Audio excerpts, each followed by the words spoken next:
오늘 우리에게 주시는 하나님 말씀은 신명기 17장 14절에서 20절 말씀입니다. 신명기 17장 구약성경 289쪽입니다. 신명기 17장 14절에서 20절 말씀 우리 한 절씩 교독하도록 하겠습니다. 내가 내 하나님 여호와께서 내게 주시는 땅에 이르러 그 땅을 차지하고 거주할 때에 만일 우리도 우리 주위의 모든 민족들 같이 우리 위에 왕을 세워야겠다는 생각이 나거든.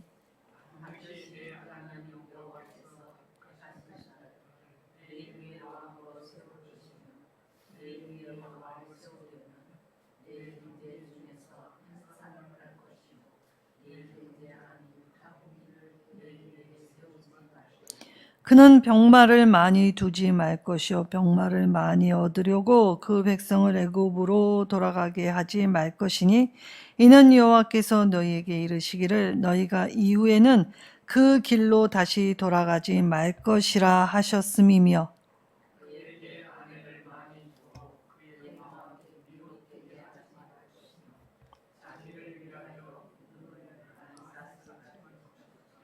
그가 왕위에 오르거든 이 율법서의 등사본을 레위 사람 제사장 앞에서 책에 기록하여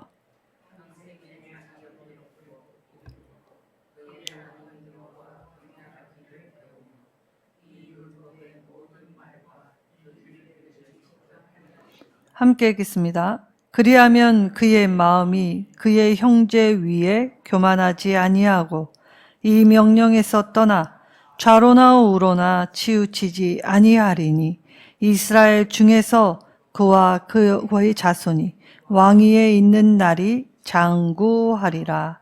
아멘. 자, 멧돼지가 나무 밑에 있는 도토리 몇 개를 주워 먹고 나서는 이 도토리가 땅에서 나는 줄 알고 땅을 온갖 파헤치기 시작합니다. 이때 이 멧돼지의 모습을 본 사람이 도토리는 땅에서 나는 것이 아니라 나무 위에서 떨어지는 것이다 라고 알려주고 싶었지만 이 말을 알아들을 수 없고 말이 통하지 않기 때문에 지켜만 보았다고 합니다. 자, 오늘 우리의 인생의 문제가 눈에 보이는 이 것의 문제만이 아니고 마음의 문제이고 하늘의 문제이다라는 걸 이 멧돼지의 이야기를 통해서 우리에게 이야기를 하는 것이죠. 특별히 모세오경 중에서 이 왕정제도에 대한 규례를 말씀하신 것은 오늘 본문이 유일합니다. 자, 사실 이 왕정제도, 이 말씀이 있고 난 이후에 400년쯤 지난 후 이 사무엘 시대에 이르러서 이 왕정제도가 새롭게 도입하게 되지요. 근데 하나님은 미리 아셨습니다.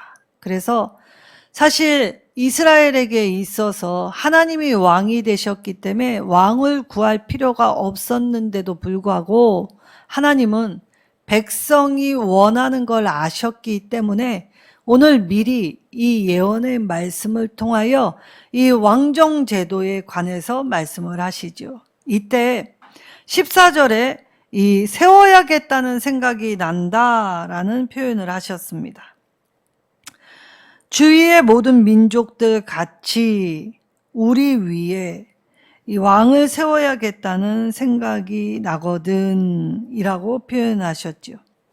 자, 이때에 이 세워야겠다는 이 생각은 단순히 생각에 그친 것이 아니라 이 간절함을 가지고 절실하게 이 물으며 이 왕을 세워야겠다는 결단과 의지를 적극적으로 드러내는 말이었습니다.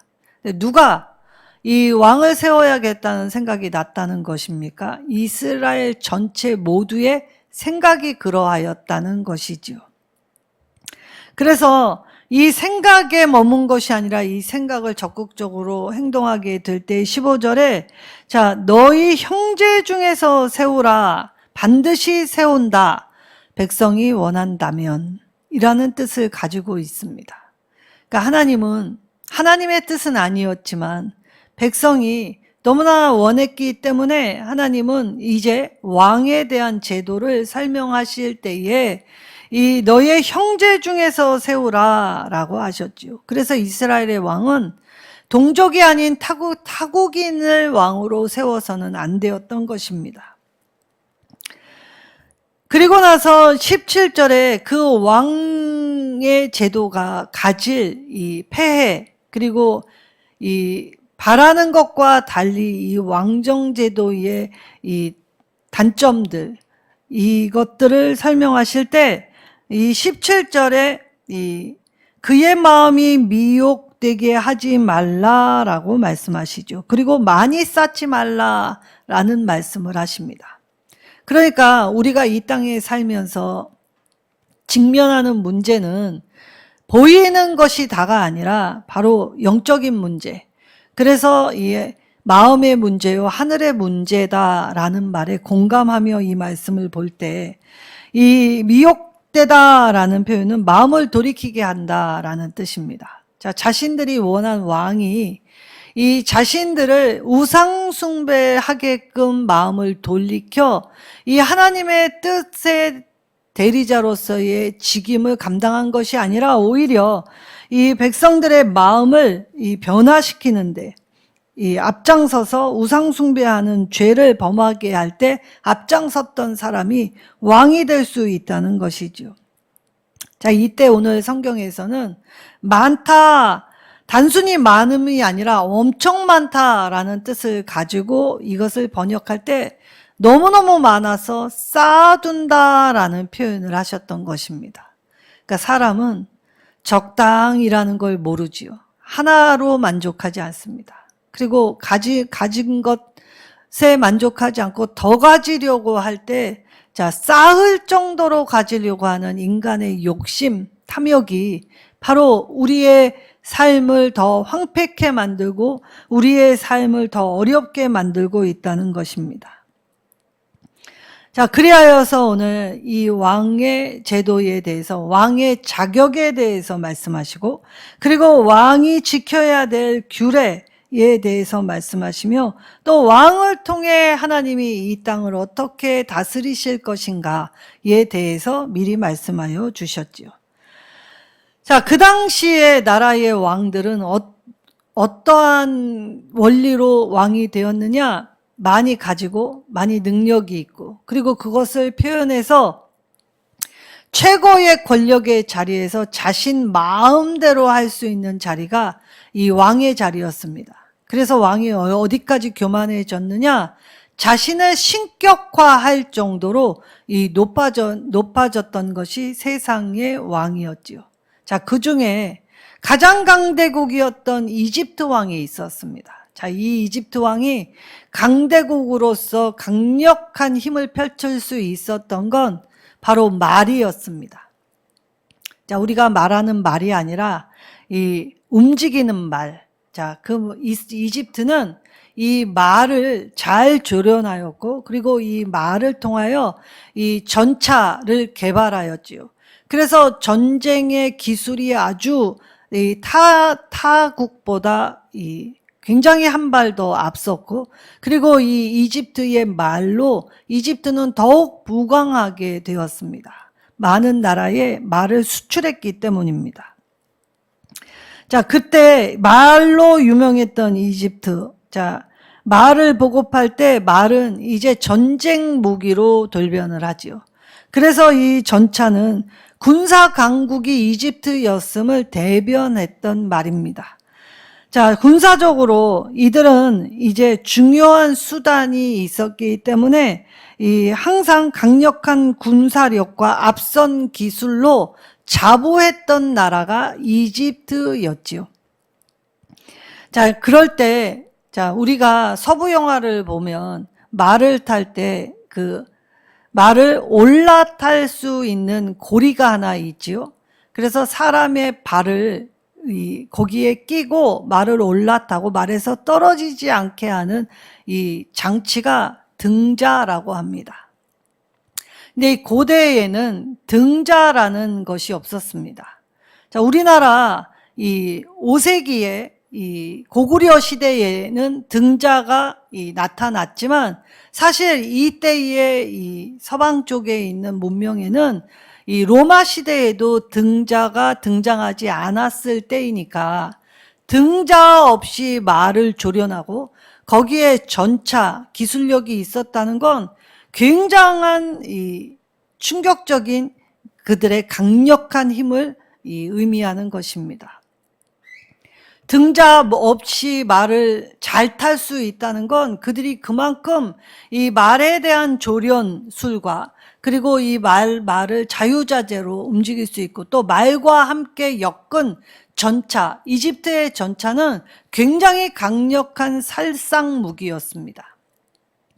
그래서 이집트의 전차는 이 회전이 빠르고 그리고 언제든지 방향을 전환할 수 있도록 굉장히 가볍고 강력하게 만든 것이 이 이집트의 전차였지요. 그러니까 이집트는 이 위쪽 지방에서 일어나는 강대국과 달리 남쪽에서 꽤 오랜 시간 이 강대국으로서의 자리매김을 하였던 이유는 바로 이 자신들의 강한 군사력 때문이었지요.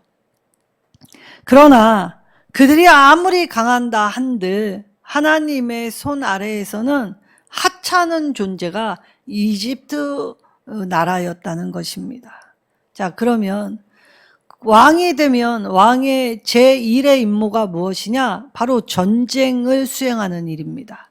그래서 전쟁을 수행할 때 왕은 가만히 앉아서 부하만 부리는 것이 아닙니다. 처음에 왕의 직임을 인정받을 때에 이 전쟁에 누가 먼저 앞장서냐? 왕이 먼저 앞장서지요. 그래서 왕의 능력을 증명하고 난 이후에는 전쟁에 그리 참여하지는 않습니다. 그러나 처음 왕이 되면 자신의 왕권에 대한 능력을 보여주기 위해서 이 왕은 항상 전쟁에 나아가야 했죠. 그래서 고대의 왕들의 전쟁은 정복 전쟁이었습니다. 자기보다 힘이 약한 나라들을 쳐서 그래서 그들을 속국 삼아 거기에서 조공을 바치게 하고 세금을 걷어들이고 그리고 그들에게서 받는 조공으로 자신의 나라 백성들을 더욱더 배불리게 할 때에 왕은 신과 가까운 존재, 그래서 왕은 곧 신의 아들이다라는 이 칭호를 받게 되지요. 자, 바로라는 뜻도 이 신격과한 이름이었습니다. 자, 이럴 때 고대의 이러한 실정에서 이스라엘의 전쟁은 그럼 어떠하였는가를 살펴보면 이스라엘의 전쟁은 정복 전쟁이 아니었지요. 이스라엘의 전쟁은 이들과 다른 전쟁이었습니다. 자, 어떤 전쟁이었냐면 이들의 전쟁은 생존 전쟁이었죠. 하나님이 약속해 주신 가나안 땅에 들여보내 주실 때에 그저 편안히 안연히 살게 하신 것이 아닙니다. 그 땅에 머물고 있던 악한 족속들을 쳐서 물리쳐서 그곳에서 이들로 통하여 그 악의 문화를 선도하고 그리고 이들의 잘못된 것들을 이 이스라엘 민족을 통하여서 바꾸시기 위한 성전, 거룩한 전쟁이었기 때문에 이들에게 있어서 이 타국과 다른 이 전쟁의 차이점은 하나님께 뜻을 먼저 묻고 시작한다는 것입니다. 자, 그래서 제사장을 통하여서 이 전쟁 나아갈까요? 나아가지 말까요? 점을 치는 게 아니고 하나님의 뜻을 항상 물었습니다. 이때 제사장들이 이 전쟁에 앞서게 될 때에 뭐라고 이야기하냐면 여호와께서 적군을 너희 손에 붙이시리라 라는 선언을 들으면 싸움에 임하는 그들의 자세는 이미 이긴 걸로 간주하고 나갔기 때문에 사기가 충천하였습니다. 그리고 이들이 이 전쟁에 앞서서 항상 행했던 건 무엇이었냐? 먼저 나팔을 불어 그들을 모으거나 아니면 물건이나 서신을 통해 이들에게 한 곳으로 모이게 하지요. 그리고 나서 이들이 하나님 앞에 제사를 먼저 드립니다. 왜냐, 이 전쟁은 생존 전쟁이면서 하나님의 영광을 드러내어야 할 성전, 하나님의 거룩한 전쟁이었기 때문에 이들은 제사를 통해 이 싸움의 정당성, 하나님 앞에서 이 싸움의 정당성을 확인받고, 그리고 이 성전을 임하는 자세를 할 때 이들이 모이면 제일 먼저 무엇을 외치느냐? 히브리어 테루아라고 외칩니다.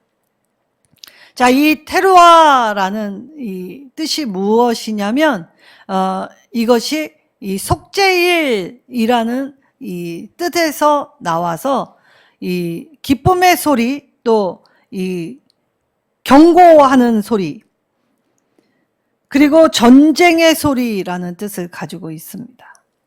그래서 하나님 앞에 먼저 모이고 하나님께 기도하며 하나님의 뜻을 묻고 기도한 이후에 하나님이 이 전쟁을 너희 손에 붙이셨다라는 확신, 말씀의 확신을 붙잡고 이 성전에 참여할 때 모두가 한 마음으로 이 경계태세를 갖추고 기쁨으로 감당했다는 것입니다.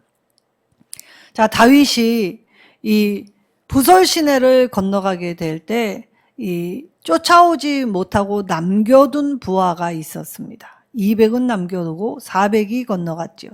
그리고 부솔 시내를 건너가서 그 부솔 시내에서 전쟁에 이기게 되었습니다. 이때 전쟁에 참여했던 400이 뭐라고 얘기했냐? 자, 전쟁에 참여하지 않은 200에게 우리의 전리품을 나눠줄 수 없다. 그러나 다윗이 뭐라고 하였습니까? 너나 나나 남겨둔 그들이나 나온 우리나 똑같이 한 민족 한 백성이기에 오늘 기쁨은 다 같이 똑같이 나누어야 한다. 그래서 다윗은 참전하지 않은 200명에게도 똑같이 전리품을 나누어 주었지요. 사실 고대의 왕들 어느 왕도 이러한 사례와 전례가 없습니다. 하나 더 가지면 가졌지 그 가진 것을 나누려고 했던 왕이 없었다는 것이죠. 이때 다윗이 하나님 마음에 합한 왕이라는 평가를 받게 되었지요. 그래서 오늘 하나님은 이 왕으로서의 이 직임을 감당할 때 먼저 하나님께 영광을 드러내는, 그리고 왕은 하나님의 은혜로 하나님의 통치의 대리자로서 부르셨다라는 그것을 깨닫지 못하게 되면 세상 왕들과 똑같은 일을 자행한다는 것입니다. 그리하여 오늘 이 15절에 반드시 내 하나님 여호와께서 택하신 자로 내 위에 왕을 세울 것이며 내 위에 왕을 세우려면 내 형제 중에 한 사람을 할 것이요 내 형제 아닌 타국인은 내 위에 세우지 말 것이다. 자, 이스라엘의 왕이 될 자격에 대해서 말씀하십니다. 자, 누가 왕이 될는지는 알 수 없습니다. 하나님의 권리이시지요. 하나님의 선택에 딸려 있다는 것입니다. 신명기 7장 7절에 이스라엘을 선택하신 이유를 말씀하실 때 그들을 선택하신 이유는 세상 모든 나라와 민족 중에 가장 약했고 숫자가 적어서였다라고 하셨지요. 그래서 하나님만 가진 특별 기준에 합한 자, 하나님은 그 사람을 이스라엘의 왕으로 부르셨습니다.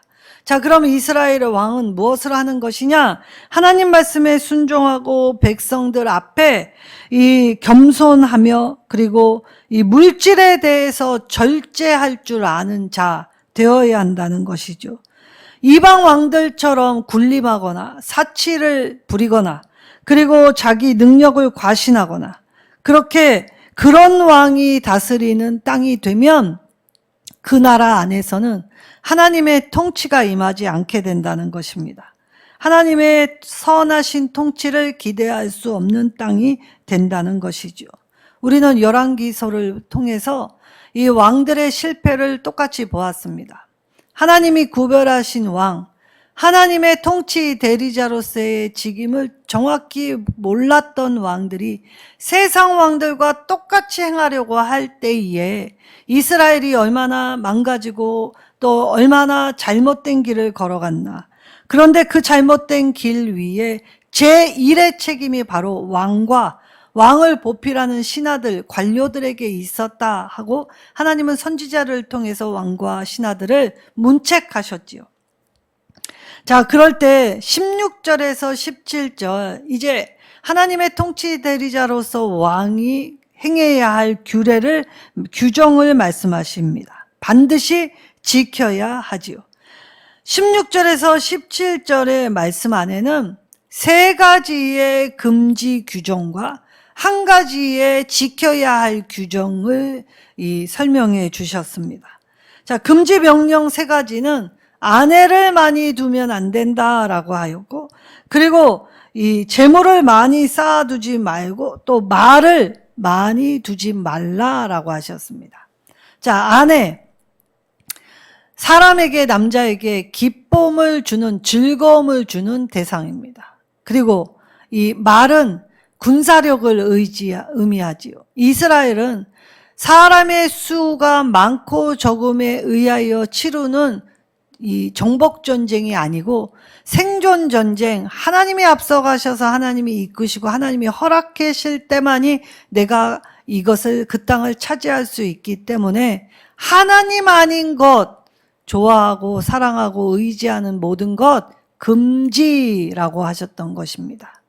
그래서 군사력을 의지하지 말라라고 하셨고, 아내는 사실 그 당시에 왕이 결혼을 하려면 고관대작의 딸이나 주변국의 이 공주들과 결혼을 하게 되죠. 그러면서 결속을 단단히 하면서 외교력을 의미합니다. 그래서 왕이 하나님 아닌 군사력과 외교력에 치중하게 될 때에 그것으로 땅이 넓어지는 것 같고 잘 되는 것 같다 생각하는 것 다 오산이다라고 하셨지요. 그리고 재물을 많이 두면 어떻게 됩니까? 그 정도 많음이 아니라 쌓아둘 정도로 많이 쌓아두면, 자, 인간의 탐욕 안에는 만족이라는 것이 없기 때문에 이것들로 말미암아 하나님의 사랑에서, 은혜에서 끊어질 수밖에 없다는 것이죠. 그런데 이렇게 눈에 보이는 문제들에 집착하게 될 때 제일 먼저 등한시하는 것은 하나님의 말씀 듣는 일입니다. 말씀 들은 일이 하찮고 별로 중요하게 여겨지지 않고, 그리고 하나님 없어도 내가 여전히 잘 살고 잘 먹고 하는데 굳이 하나님께 왜 드려야 하고 하나님께 굳이 내가 왜 이 예배를 드려야 하는지 내가 도통 모르겠다. 그러나 그들이 잠깐 맛봤던 평안은 영원한 것이 아님을 알 수 있죠. 어제의 친구가 오늘의 적으로 돌변하였습니다. 그리고 오늘 동맹한 국가가 내일 내 목에 이 칼을 겨누며 언제 그랬냐는 듯이 안면을 바꾸는 일이 비일비재했죠. 그래서 사람은 믿을 대상이 아니라 하나님만 믿을 대상이 될 때 이들과의 동맹이 아니라 하나님이 허락해 주셔야만 가능한 일임을 깨닫게 하셨던 것입니다.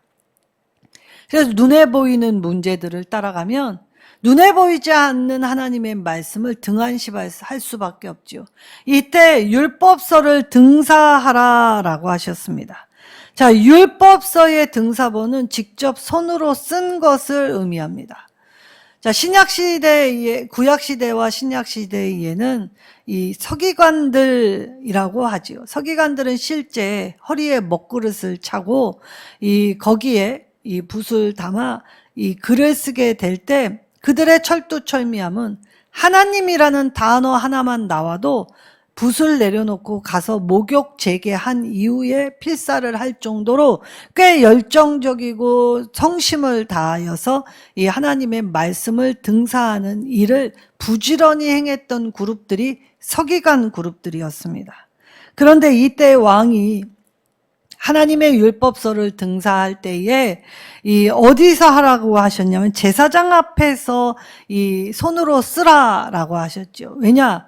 율법을 가르치는 제사장 앞에서 그의 가르침을 받아서 말씀을 레위 제사장들의 감독하에서, 그래서 말씀은 내 자의적 해석, 그래서 억지로 풀거나 사사로이 풀 것이 아니라고 하지요. 그리고 말씀은 내가 더하거나 빼서 읽으면 안 된다고 말씀하셨던 것입니다. 그래서 왕이라 할지라도 하나님의 말씀은 레위 제사장들에게 가서 경청해야 하는 것이 왕의 본분이었죠. 왜냐? 왕도 이 하나님 앞에는 성도였기 때문입니다. 자, 이때에 이 왕이 하나님 마음에 합한 자여야 한다라고 하실 때 그 말씀은 무엇입니까? 왕은 이제 자기 마음대로 통치하는 것이 아니라 하나님 말씀에 입각하여 하나님이 원하시는 뜻을 순종하며 직무를 이행하는 자가 왕이었다라는 것입니다. 그리고 이 두 번째, 이스라엘 내 동족 형제 중에서 뽑으라라고 하셨죠. 이때 혈통을 강조하는 말씀이 아닙니다. 12지파 중 하나라고 할 때 혈통을 중요시 여기신 것이 아니라 하나님 말씀을 배우고 익힌 자 중에서 왕을 택하라라는 말이었지요. 그래서 지도자의 신앙이 얼마나 중요한지를 오늘 이 말씀을 통해서 말씀하셨던 것입니다. 하나님의 말씀은 훈련받아야 합니다. 교육받아야 하지요. 유일신앙을 가진 자만이 하나님의 뜻대로 이 하나님의 기뻐하시는 통치를 행할 수 있었기 때문이죠. 그러나 그 당시의 왕들은 자기가 가진 재력, 지식, 권력, 그것을 의지하여 이 하나님이 세워주신 이스라엘의 왕된 조건을 멸시하고 등한시하였기 때문에 이들이 이 많은 백성을 잘못된 길로 인도하였던 것이죠. 왕의 가장 중요했던 책무 중 두 번째는 백성을 우상 숭배로부터 보호해야 할 책임이 왕에게 있었다는 것입니다. 자, 왕. 처음에는 전쟁을 치르는데 앞장서야 하는 직임도 있지만, 둘째로는 백성들이 일상의 삶에서 우상숭배화되지 않도록 가르치고 주의하고 그들을 훈련시킬 책임이 주어졌다는 뜻이죠.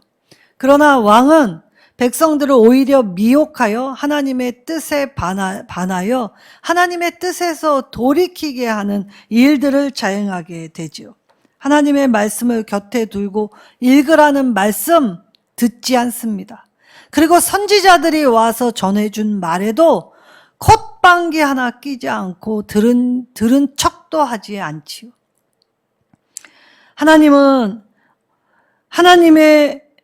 하나님이 왕을 세우실 때에 그 왕에게 바라셨던 건 백성을 하나님께 바르게 인도하고, 그리고 하나님이 그 일을 위해서 나에게 왕이라는 직임을 허락하셨다.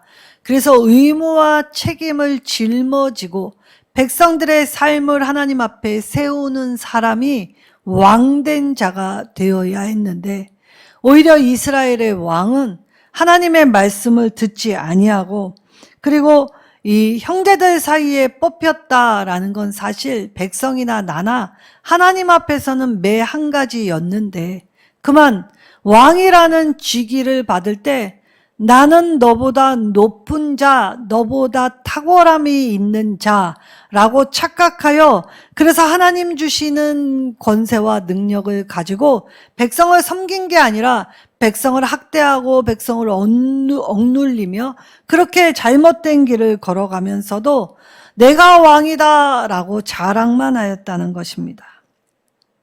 자, 지도자로서 합당한 행위, 합당한 말, 그리고 합당한 행실을 취하지 아니하면 하나님은 그 왕위의 왕권을 영원히 유지시켜 주시지 않았습니다.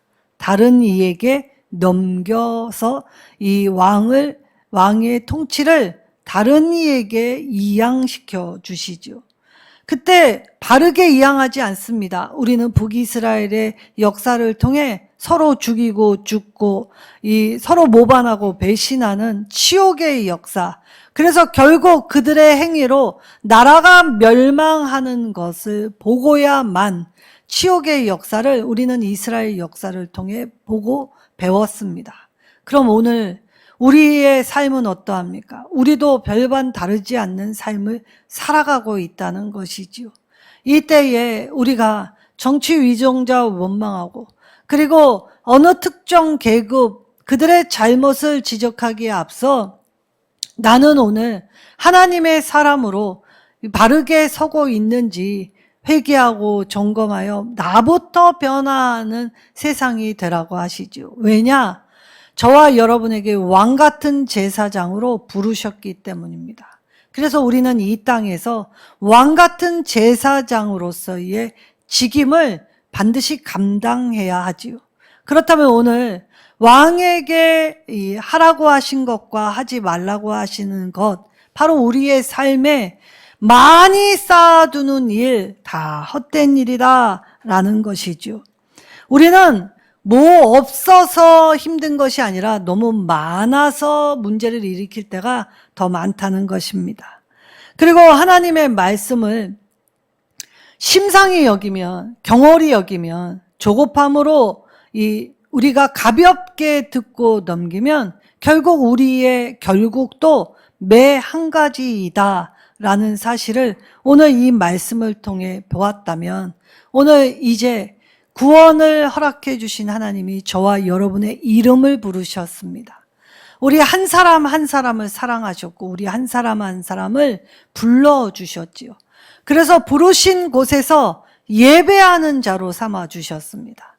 예배할 때 우리가 나 한 사람의 문제에 집착하는 것이 아니라 우리가 오히려 타인을 위해 섬기는 자리, 기도의 자리이죠.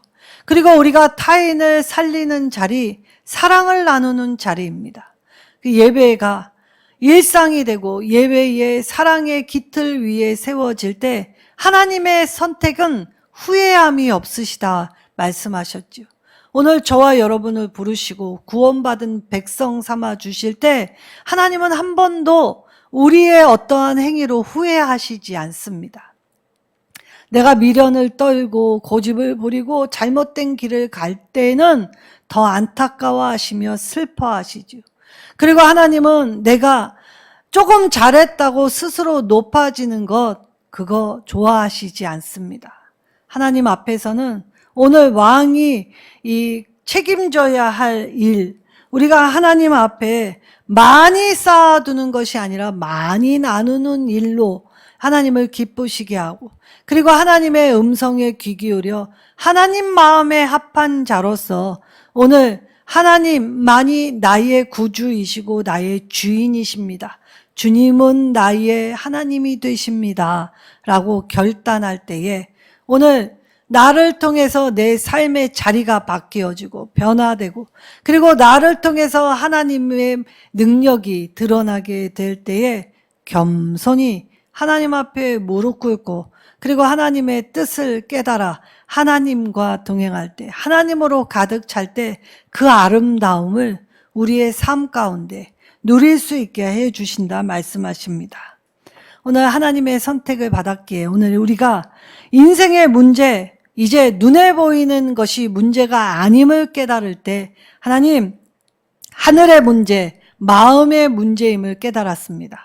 그러니 우리의 마음의 중심을 붙들어 주시고 마음이 좌로나 우로나 치우치지 않도록 우리의 중심을 말씀의 굳건한 반석 위에 붙잡으셔서 이제 하나님의 자손으로 장구하게 된다라고 선언하여 주셨지요.